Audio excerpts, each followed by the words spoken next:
Fail forwards note backwards. हो ये क्या मतलब है? ये समझ में आया किसी को? अरे कि जगत में अगर फेल होना नियति में ही है हमारी, कि फेल होना ही है, तो ऐसे फेल होंगे कि संसार हम पे गर्व करे। भारत ने 2023 का वर्ल्ड कप हारा तो था, लेकिन 140 करोड़ लोगों के कलेजे को जीतकर हारा था ना, लेकिन कलेजा जीता था ना, क्योंकि साला 10 के 10 मैच हमने ऐसे जीते थे, दुनिया को दिखाया क्रिकेट मतलब क्या। और जब 11वां हारे तो वो नहीं रोए, पूरा देश रोया, लेकिन उनकी मेहनत पे देश का प्रधानमंत्री जाकर बोला तुम्हारे ऊपर गर्व है हम सब लोगों को, तुमने भारत को गौरवान्वित किया है। देखो प्रकृति की विडंबना, एक टीम वर्ल्ड कप हारी है, देश गर्व कर रहा है, वो डिप्रेशन से बाहर नहीं आ रहे 2 महीने तक, और 6 महीने बाद कायनात फिर उनको उसी जगह खड़ी करती है।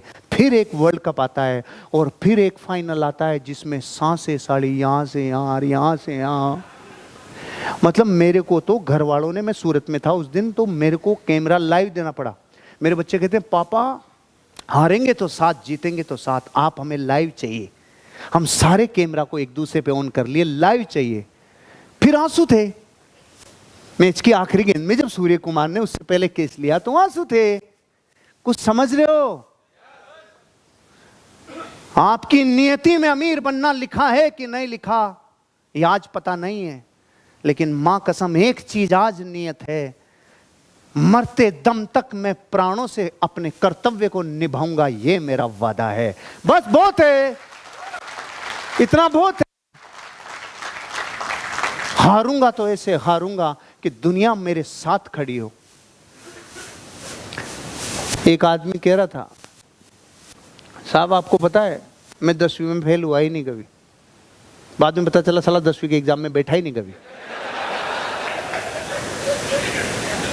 घमंड भी कैसा कर रहा है। एक आदमी बहुत खुश हो रहा था, भारत कबड्डी में विश्व चैंपियन, भारत कबड्डी में विश्व चैंपियन। क्यों? दूसरा देश खेलता ही नहीं। हारो तो ऐसा हारो आपकी टीम को आप पर गर्व हो, आपके लोगों को, आपके मैनेजमेंट पे, आपके एक दूसरे पे गर्व हो मेरे भाई। हारो तो ऐसे हारना।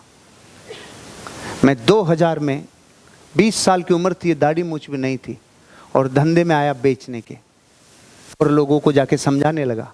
और 2003 में मुझे पता चला हे भैया मैं तो फेल हो गया, मैं पैसा ही नहीं कमा पाया।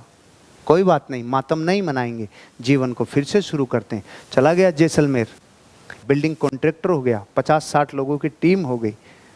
6 में प्रकृति ने वापस मुझे कहा तुझे वापस इधर ही आना होगा।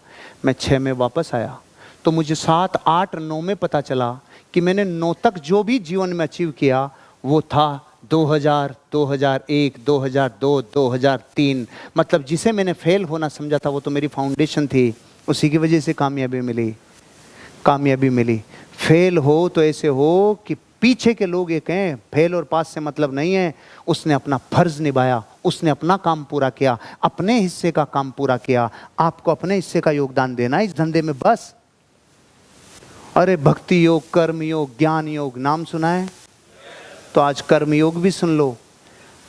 जब निष्काम कर्म की बात आई थी उसका अर्थ सिर्फ ये है कि आप अपने लक्ष्य के रास्ते में आने वाले सारे कर्तव्यों को निभा दो, खाली रिजल्ट की परवाह मत करो।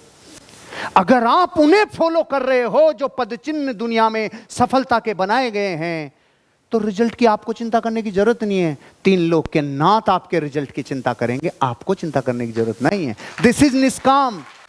इसे कहते हैं निष्काम कर्म, कि कर्म भी कर रहा है और चिपक भी नहीं रहा। जब आदमी रिजल्ट से चिपक जाता है तब प्रॉब्लम आती है। फेल हो तो ऐसे हो। और ध्यान रखना, ये लाइन आपको समझाएगी कि फेल होना मतलब क्या है। पत्तों का झड़ना वृक्ष का अंत नहीं है। हेलो, मेरे साथ बोलो यार, जो लाइनें रोमांच से भरती है उनको मेरे साथ बोलो। पत्तों का झड़ना वृक्ष का अंत, बसंत के द्वारा नए पत्ते लाने की, इसे कहते हैं फेल होना। अरे थोड़ा समय आने वाला है, पूरे पत्ते झड़ेंगे, तो तो लोग समझते हैं एल ये तो झड़ गया। ये झड़ना फेल होना नहीं है। आपसे माल नहीं बिक रहा और अपने आप को फेलियर मान लिया, नहीं, कुछ कमी है, कुछ गड़बड़ है, कुछ तो है जो अभी है जो छूट रहा है। ओ हो, पत्तों का झड़ना वृक्ष का अंत नहीं है। कोई व्यक्ति आपसे मिल रहा है, जुड़ रहा है, उसका एक फॉलोअप हो गया, 2 फॉलोअप हो गया, विजिट भी परिवार को करवा दी, उसको करवा दी, लेकिन फिर भी नहीं हुआ, और आप कहते यार कोई चिंता मत करे, पत्तों का झड़ना वृक्ष का अंत नहीं है, नए बसंत की सूचना है। आपके यहां जीवन में कोई उतार चढ़ाव आ जाए, कुछ बड़ा परिवर्तन हो जाए, कुछ भी सर्टेनिटी अनसर्टेनिटी आ जाए, पत्तों का झड़ना वृक्ष का अंत नहीं है। और ये यहां मानना नहीं, ये बात यहां तो कोई मान ले, एसी हॉल में 5 स्टार होटल में बैठ के तो इस बात को कोई मान ले। ये मानने पता है कब है? जब आप संसार के दुखों के युद्ध के मैदान में जूझ रहे हो ना, तब अपने आप को आंसुओं के साथ कहना, पत्तों का झड़ना वृक्ष का अंत नहीं है, नए बसंत की सूचना है, नए पत्तों को लाने की सूचना है।